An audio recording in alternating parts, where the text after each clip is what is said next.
नमस्कार शेतकरी मित्रांनो, आताची सर्वात मोठी बातमी आलेली आहे। 2024च्या पावसाळ्याबाबत हवामान अंदाज आणि भारतातील खाजगी हवामान संस्थांनी वर्तवलेल्या अंदाजानुसार याबाबत या पावसाळ्यात पहिला हवामान अंदाज सध्या जाहीर केला असून स्कायमेटने आपल्या पहिल्या अंदाजात यावर्षी अर्थातच मान्सून 2024 मध्ये मान्सून हा सामान्य राहील असा अंदाज वर्तवलेला आहे। म्हणजे जून ते सप्टेंबर महिन्यात या कालावधीमध्ये सामान्य मान्सूनची शक्यता आहे। तर स्कायमेटने म्हटल्याप्रमाणे येत्या 2 महिन्यात एल निनोचा प्रभाव कमी होईल आणि यामुळे मान्सून काळात सामान्य पाऊस होईल असा अंदाज पुणे हवामान विभागाचे शास्त्रज्ञ के.एस. होसाळीकर यांनी सुद्धा वर्तवलेला आहे।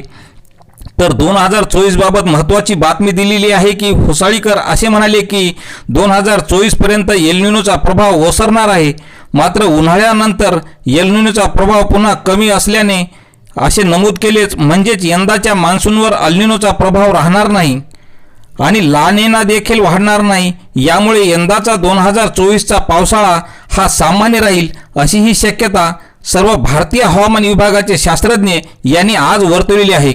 तर शेतकरी मित्रांनो, अशाच हवामानाची प्रत्येक बातमी पाहण्यासाठी आपल्या हवामान परिसर चॅनलला सबस्क्राइब करा। धन्यवाद।